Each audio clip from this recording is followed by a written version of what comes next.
Hello everyone, welcome you all to mission competition. आप सभी का स्वागत है। दोस्तों, आप सभी जान रहे हैं, देखिए बीपीएससी ने अपना कैलेंडर रिलीज़ कर दिया। उसके बाद से ही काफ़ी ज़्यादा वैकेंसियों का जो है उन्होंने अनाउंसमेंट कर दिया कि इस कैलेंडर ईयर में यानी 2025 में हम लोग परीक्षाएं लेने वाले काफ़ी ज़्यादा। और उसमें 2-3 ऐसे हाईलाइटेड एग्ज़ाम्स हैं जिसके बारे में जिक्र करना काफ़ी ज़रूरी है। जैसे जिसमें से कि एक था एएसओ, ठीक है, काफ़ी कम पद पे है, 41 पोस्ट पे ही है वो, लेकिन उसके लिए रुचि आप लोगों का बहुत ज़्यादा है। और आप लोगों का रुचि देख के मैं भी हैरान हूँ, अचंभित हूँ। और उसमें एक जो सबसे हाईलाइटेड वैकेंसी है असिस्टेंट रेवेन्यू अकाउंट्स ऑफिसर, इसमें पदों की संख्या काफ़ी अच्छी खासी पदों की संख्या है। मैं सब कुछ डिटेल में दिखाऊंगा। सबसे हाईलाइटेड पार्ट आप जान रहे हैं क्या है? केवल एक ही इसमें परीक्षा होगा जो कि एमसीक्यू बेस्ड होगा, और उस एक परीक्षा में अगर आप पास कर जाते हैं उसी बेसिस पे आपका मेरिट बनेगा और आपको जॉब मिल जाएगा। एग्ज़ाम डेट ऑलरेडी डिक्लेयर हो चुका है, जुलाई के महीने में इसका एग्ज़ामिनेशन है। एग्ज़ाम डेट भी मैं आपके साथ शेयर करूँगा, दिखाऊंगा। लेकिन उससे पहले सारा जो मामला है वो समझना होगा। सबसे पहला चीज़ समझिएगा, बीपीएससी वो एजेंसी है जो इसका एग्जामिनेशन कंडक्ट करवाएगी। तो अब फेयर एंड स्क्वायर एग्ज़ाम होगा, इसका आप उम्मीद कर सकते हैं, ठीक है। अब 100% तो मैं नहीं बोलूँगा, लेकिन आप उम्मीद कर सकते हैं। बीपीएससी काफ़ी ट्रस्टेड एजेंसी है। सेकेंड, टाइमली एग्ज़ाम हो जाएगा, ये भी आप उम्मीद कर सकते हैं। बिहार एसएससी के हवाले होता या कोई दूसरे एजेंसी के हवाले होता तो शायद टाइम लगता, लेकिन बीपीएससी करने जा रहा है, टाइमली कंडक्ट हो भी जाएगा। तीसरा चीज़, आपको इसमें क्वेश्चन पेपर मिलेगा और आंसर की भी मिलेगा, यानी कि सब कुछ आपको बिल्कुल जैसे बीपीएससी अपना करवाती है, सब कुछ वैसे ही क्रमवार तरीके से, बिल्कुल ही पार्शियल तरीके से डिटेल में होगा। चलिए देख लेते हैं पहले इसका सारा क्या है मामला। दोस्तों, ये बिहार में काफ़ी सारी एग्ज़ाम्स हैं, आप सभी जान रहे हैं। जैसे कि बीएसओ उसमें से एक मोस्ट फेवरेट है, बीईओ का एग्जामिनेशन होने वाला है। साथ ही साथ अभी देखिए बीपीएससी के तहत एएसओ का परीक्षा होने वाला है। बिहार एसएससी सीजीएल 4 आने वाली है, बिहार एसआई आने वाला है, और अभी ये वाला जो भी हम लोग डिस्कस कर रहे हैं असिस्टेंट अकाउंट ऑफिसर का, असिस्टेंट रेवेन्यू अकाउंट ऑफिसर का, ये सारे एग्जामिनेशन में जितने भी जीके जीएस आपसे पूछे जाएंगे, वो सारे जीके जीएस के लिए हमने डिटेल और एक बेहतरीन पीडीएफ तैयार किया है, जिसमें 12,000 से अधिक प्रश्नों का हमने संग्रह किया है। 12,000 से अधिक प्रश्नों का, और ये सारे वन लाइनर फॉर्मेट में है ताकि आप अच्छे से सारा का सारा कंटेंट पढ़ पाएँ। प्राइस इसका केवल 149 रुपये रखा गया है। तो आप लोग केवल 149 रुपये का वन टाइम पेमेंट करेंगे, आप लोग को पीडीएफ हाथों हाथ दे दिया जाएगा। पेमेंट आपको करना है 9708351194, इस नंबर के ऊपर में आप लोग पेमेंट करेंगे और स्क्रीनशॉट इसी नंबर के ऊपर में व्हाट्सएप पे भेज देंगे, आप लोग को पीडीएफ वहाँ पे हाथों हाथ दे दिया जाएगा। तो दोस्तों देखिएगा, ये 2021 में इसके संबंध में सारी चीज़ें आई थी, और बिहार गजट के तहत इसको ऑफिशियली पब्लिश किया गया था गवर्नमेंट ऑफ बिहार के द्वारा। असाधारण अंक है ये और काफ़ी इंपॉर्टेंट है, ठीक है। बिहार सरकार द्वारा ये प्रकाशित होती है। डिटेल में इसको देखिएगा। ये जो आपको ये जो जॉब दी जाती है वो नगर विकास एवं आवास विभाग के द्वारा दी जाती है। इसमें देखिएगा डिटेल में यहाँ सब कुछ दिया गया है। संक्षिप्त नाम, विस्तार और प्रारंभ। यह नियमावली बिहार नगर पालिका राजस्व एवं लेखा संवर्ग नियमावली 2021 कही जाएगी। जैसा कि आपने पढ़ लिया, 2021 में इसके संबंध में नियमावली बन गया था, रूल एंड रेगुलेशन बन गया था। इसका विस्तार संपूर्ण बिहार राज्य में होगा। यह सरकारी राजपत्र में अधिसूचना प्रकाशित तिथि से प्रवृत्त होगी, यानी कि 12 मई से जो है ये रेगुलेट हो गया है 2021 में, ठीक है जी। अब यहाँ पे आगे हम लोग बढ़ते हैं, और यहाँ पे इंपॉर्टेंट चीज़ें जो हैं वो मैं आपके साथ शेयर करूँगा। अब देखिए यहाँ पे जैसे ही आप जॉब लीजिएगा, सबसे पहले जो आपकी जॉब होगी वो आपकी जॉब होगी राजस्व एवं लेखा पदाधिकारी के रूप में, ठीक है। यानी ये आपका सेकंड स्टेज से आप यहाँ पे ज्वाइनिंग लीजिएगा, राजपत्रित है। और यहाँ जो है देखिएगा, अगर आप सहायक राजस्व एवं लेखा पदाधिकारी के पद पे अगर आप ज्वाइनिंग लेते हैं तो आपका जो फर्स्ट प्रमोशन होता है वो इस पोजीशन पे होता है। लेकिन आप डायरेक्ट यहाँ से जब ज्वाइनिंग लीजिएगा, आपका जो फर्स्ट प्रमोशन होगा वो सीधा अपर मुख्य राजस्व एवं लेखा पदाधिकारी के रूप में हो जाएगा, ठीक है। ये बात समझ गए आप। अब इंपॉर्टेंट चीज़ यहाँ पे एक और चीज़ समझिएगा, ये जो जॉब होगा आपके लिए इनिशियली लेवल 7 का ये जॉब आपको ऑफर किया जा रहा है। लेवल 7 और 8 का ये जॉब है, तो हल्का फुल्का भी नहीं है, अच्छा खासा इसका पे लेवल रहेगा। यानी कि आपकी सैलरी देखिए अराउंड 60-65,000 के आसपास जो है यहाँ पे रहेगी इनिशियल शुरुआती दौर में, ठीक है जी। अब यहाँ पे भर्ती अर्हताएँ देखिएगा, इस संवर्ग में नियुक्ति मूल कोटि के पद पर होगी। मूल कोटि की रिक्तियां आयोग की अनुशंसा के आधार पर सीधी भर्ती कराई जाएगी। अब जैसा रोस्टर बनेगा उस हिसाब से होगा। अर्हताएं देखिएगा, तो मूल कोटि के पदों पर सीधी भर्ती के लिए है ना, डायरेक्ट रिक्रूटमेंट जो कंपटीशन के बेसिस पे होता है, उसमें न्यूनतम शैक्षणिक अर्हता किसी भी परिनियत विश्वविद्यालय से बीकॉम, बीए अर्थशास्त्र में, बीएससी सांख्यिकी की डिग्री होगी।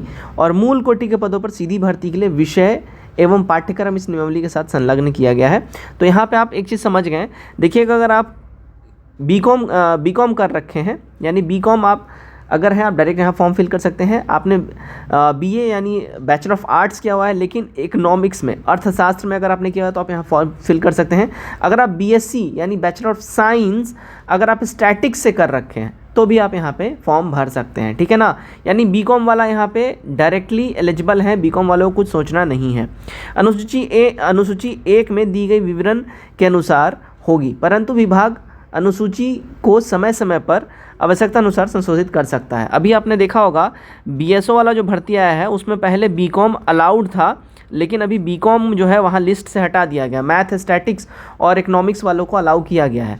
उसी तरीके से अभी जो इसका नोटिफिकेशन आने वाला है, ठीक है, अभी नोटिफिकेशन इसका रिलीज़ होने वाला है कुछ दिन में, मैं बताऊंगा कब होने वाला है, उसमें और भी डिटेल बता दिया जाएगा। लेकिन आपने यहाँ पे मोटा मोटा देख लिया एलिजिबिलिटी क्या रहेगा। मूल कोटि के पदों पर सीधी भर्ती के लिए जो मिनिमम एज आपका मांगा जा रहा है वो 21 ईयर्स होना चाहिए, और अधिकतम आयु सीमा जो सरकार के समान प्रशासन विभाग द्वारा समय समय पर कोटिवार तरीके से तय जो करी जाती है। अब कोटिवार तरीके से तय मतलब यानी कि मैक्सिमम आपका 37 ईयर होना चाहिए। अगर आप जनरल कैटेगरी से हैं, ओबीसी, एससी, एसटी हैं, तो आपको 42-43 ईयर तक का तो रहता ही है, ठीक है, इसका कुछ सोचने की बात ही नहीं है। अब यहाँ पे अगर हम लोग सिलेबस की बात कर ले, देखिए परीक्षा की अवधि यानी कि जो प्रोबेशन पीरियड होता है वो सब अभी तो 1+1 हो गया है, ठीक है, तो प्रोबेशन पीरियड में भी चेंजेस हुआ है, ठीक है।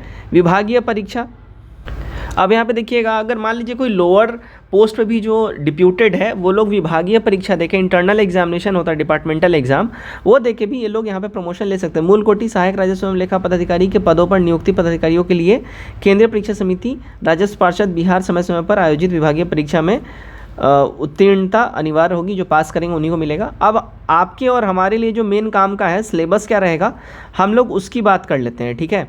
तो यहाँ पे देखिएगा सिलेबस क्या रहेगा, डिटेल में देखिएगा क्या बोल रहा है। परीक्षा 2 पत्रों की होगी, जिसमें एक पत्र अनिवार्य और एक पत्र वैकल्पिक होगा, ठीक है, यानी एक पत्र जो है आपका कंपलसरी होगा और सेकंड पेपर जो है वो ऑप्शनल होगा। प्रथम पत्र सामान्य अध्ययन यानी जीएस का वस्तुनिष्ठ यानी एमसीक्यू होगा, और एक वैकल्पिक पत्र जो वाणिज्य शास्त्र तथा लेखा विधि शास्त्र, अर्थशास्त्र, सांख्यिकी से होगा।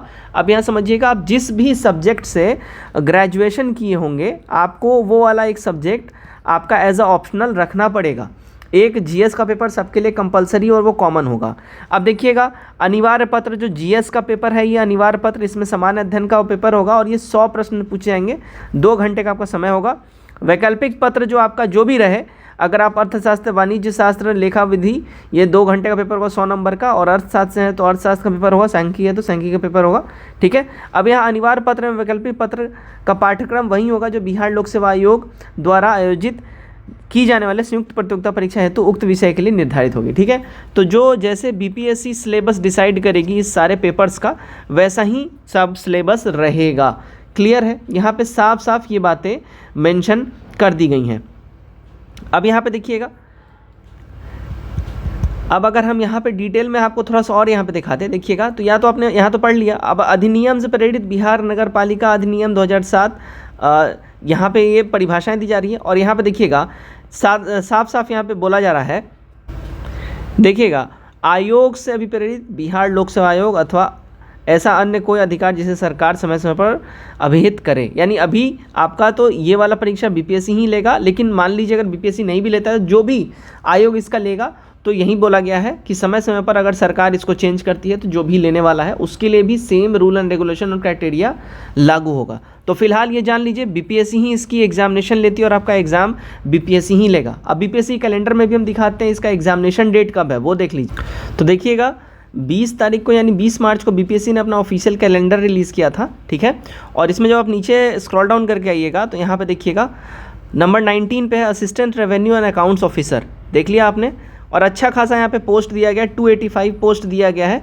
और एग्ज़ाम डेट देख लीजिए 27 जुलाई यहाँ पे ऑलरेडी डिसाइडेड है प्रीलिम्स का एग्जामिनेशन डेट, ठीक है जी। 27/7/2025 ये ऑलरेडी डिसाइडेड है प्रीलिम्स का एग्जामिनेशन। और इसमें ध्यान रखिएगा, इसमें यहाँ पे देख लीजिए क्लियरली मेंस NA कर दिया, नॉट अलाउड यहाँ पे कर दिया, यानी इसमें मेंस होता ही नहीं है, इंटरव्यू भी नहीं होता है, ठीक है। सीधा प्रीलिम्स होगा, उसका एग्ज़ाम दिया जाएगा और यहाँ पे आपका मेरिट बन जाएगा। यहाँ पे आपने क्लियरली यहाँ पे देख लिया ना, NA सब में लिख दिया। यानी अगर आपको मेरे बात पे विश्वास ना आ रहा हो तो यहाँ कैलेंडर देख लीजिए बीपीएससी का बीपीएससी के कैलेंडर में सब कुछ क्लियर कर दिया गया है, राइट। तो 27 जुलाई आपका एग्जामिनेशन है। अब अगर इसके नोटिफिकेशन की हम लोग बात करें तो देखिए इसका नोटिफिकेशन जो है ना, आप जुलाई के फर्स्ट वीक में आप देख सकते हैं, माफ़ करिएगा, सॉरी अप्रैल के फर्स्ट वीक में आप इसका देख सकते हैं, और ज़्यादा चांसेस है मार्च लास्ट तक भी इसका नोटिफिकेशन आपको देखने मिल जाए। तो अगर इसके बारे में आप लोग नहीं सोच रहे हैं, डेफिनेटली सोचना शुरू कर दीजिए, क्योंकि काफ़ी मोस्ट अवेटेड और वंस इन अ टाइम मिलने वाला अपॉर्चुनिटी वाला ये एग्जामिनेशन है, क्योंकि ये बार बार ये आता नहीं है, क्योंकि ये काफ़ी रॉयल जॉब है। Assistant revenue and accounts officer का काफ़ी रॉयल ये पोस्ट है, और ये कभी कभी 5-6 साल में ऐसा निकलता है, और इतने ह्यूमंगस पद पे पोस्ट जो है बहुत कम बार ही ऐसा आया हुआ है।